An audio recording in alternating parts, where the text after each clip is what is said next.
अस्सलाम वालेकुम। मेरा नाम डॉक्टर अब्बास है। आज हम डिस्कस करने जा रहे हैं जो हमारे माशरे में हेल्थ के बारे में, सेहत के बारे में कुछ मिथ्स फैली हुई हैं कि इस तरह करेंगे तो इस तरह हो जाएगा, इस तरह करेंगे तो इस तरह हो जाएगा।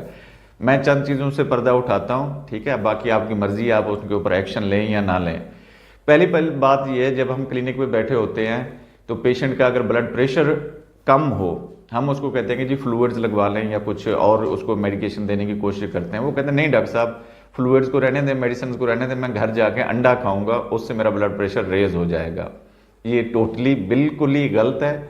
हाँ, अंडे के ऊपर अगर नमक लगा के आप खाते हैं तो तब तो शायद थोड़ा बहुत बढ़ जाए नमक की वजह से, अदरवाइज अंडे का ब्लड प्रेशर को बढ़ाने में कोई रोल नहीं है। दूसरी मिथ ये है कि जब आप पेशेंट का ब्लड प्रेशर बढ़ा होता है तब आप उसको कहते हैं कि जी ये इंजेक्शन लगवा लें और ये वाली मेडिसिन ले लें, आपका ब्लड प्रेशर नॉर्मल हो जाएगा। वो कहते हैं नहीं, मेरा ब्लड प्रेशर बिल्कुल नहीं बढ़ता, कभी कभी बढ़ जाता है, तो मैं घर जाके कोई चीज़ मीठी खा लूंगा तो ब्लड प्रेशर उससे कम हो जाएगा। ये भी एक टोटली रॉन्ग मिथ है, ठीक है, रॉन्ग कंसेप्ट है जो लोगों का बना हुआ है। तीसरा एक रॉन्ग कंसेप्ट ये है कि दूध जलेबी खाने से मर्दाना ताकत बढ़ जाती है, जो कि टोटल रॉन्ग है। जब आप दूध जलेबी खाते हैं तो दूध नीम गर्म होता है और जलेबी बहुत मीठी होती है। जो ही आप खाते हैं वो मीठा फिर आपके ब्लड के अंदर जल्दी से अब्जॉर्ब होना शुरू हो जाता है, जिसकी वजह से आपको फील होता है कि जिसम में बहुत ज़्यादा गर्मी आ रही है, तो इसका मतलब है मर्दाना ताकत में भी इजाफा होता है, जो कि रॉन्ग कंसेप्ट है। चौथे नंबर पे क्या आ जाता है, मछली खाने से मर्दाना ताकत में इजाफा होता है।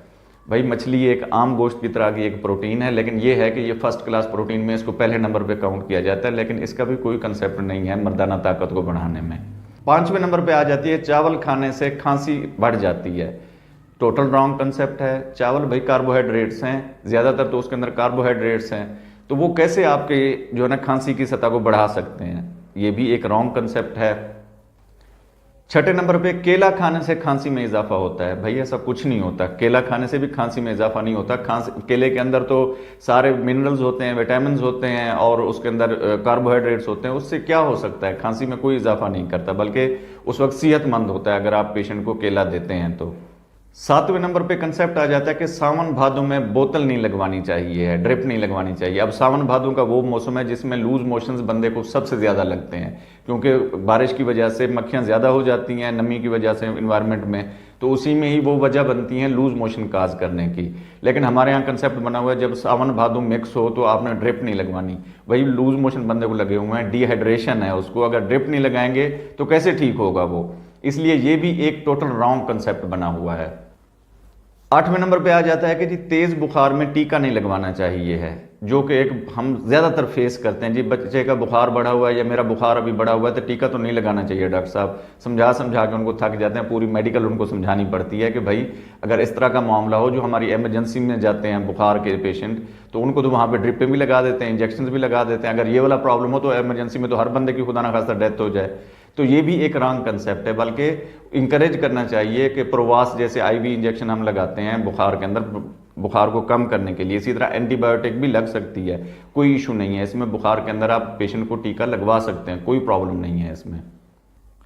9वें नंबर पे आ जाता है कि अगर किसी को खुदा ना खास्ता सांप डस ले तो उसके जख्म के ऊपर मुंह रख के उस जहर को चूस लेना चाहिए, जो कि खतरनाक अमल है, उससे आपकी जान भी जा सकती है। रीज़न क्या है कि पेशेंट को जब अगर किसी पाँव पे किसी सांप ने डसा है उसको, उसका जहर तो पहुंचते पहुंचते शायद टाइम लगा दे उसके दिल तक या पूरी बॉडी में फैलने तक, लेकिन जो आप चूस रहे हैं वो डायरेक्टली आपके मुंह के अंदर से अब्जॉर्ब होके जहर वो आपके पूरी बॉडी के अंदर जा सकता है, जिससे खुदा न खास्ता आपकी डेथ के चांसेस ज़्यादा हो सकते हैं। इसलिए जब किसी को खुदा न खास्ता सांप डस लेता है तो उस जख्म को क्लीन करें। हाँ, ऊपर आप उस जख्म को, अगर खुदा न खास्ता सांप ने यहाँ पे काटा है तो यहाँ पे आप टॉर्निकेट यानी कि एक टाइट से कपड़े से इसको टाइट कर दें कि जितना ब्लड को सर्कुलेशन को हम रोक सकते हैं यहाँ तक रोक लें। आप ये कर सकते हैं, चूसने वाला काम बिल्कुल नहीं करना, उससे खुदा न खास्ता जान भी जा सकती है। 10वें नंबर पे मिथ ये है कि अगर किसी को पीलिया हो जाए, यानी पीला जरकान जिसको हम कहते हैं, वो हो जाए तो वो सब्ज पत्ते दरख्तों के अपने जिस्म के ऊपर बांध ले तो उससे जो है ना ख़त्म हो जाता है। टोटली रॉन्ग कंसेप्ट है ये। उसकी रीज़न ये है कि हमारे कंसेप्ट क्यों बने हुए हैं ये, कि जो हेपेटाइटिस है, जो पीलिया होता है, यरकान हमें गर्मियों में अक्सर होता है, वो वायरल डिजीज़ है। अब वायरल डिजीज़ की कोई ख़ास ट्रीटमेंट नहीं होती, वो खुद ब खुद उसको आप सपोर्टिव ट्रीटमेंट देते हैं तो उसने कुछ चंद दिनों के बाद ठीक होना होता है उसने। इस यरकान के साथ भी यही मसला है। जब आप हरे पत्ते बांधते हैं अपनी गर्दन के इर्द गिर्द या अपने जिस्म के ऊपर, अब वो 2-4 दिन तो लेते हैं सूखने में, तब तक जरकान भी ठीक हो जाना होता है। तो हम यही समझते हैं कि जी ये इन पत्तों की वजह से हुआ है, बाबा जी ने पढ़ के दिए थे, दम करके दिया था, तो ये पत्तों से मैं ठीक हो गया हूँ। खुदा ना खास्ता आप ऐसी उसमें कन्फ्यूजन में ना पड़े रहिएगा, ठीक है। अपनी जो भी खुदा ना खास्ता प्रॉब्लम इनमें से कोई होती है तो जल्दी से जल्दी अपने डॉक्टर के पास जाना है और अपनी ट्रीटमेंट सीख करनी है उससे। उम्मीद है इस वीडियो से आपको बहुत सारी मालूमात मिली होंगी। हमारे चैनल को लाइक, सब्सक्राइब और शेयर ज़रूर कीजिएगा। शुक्रिया।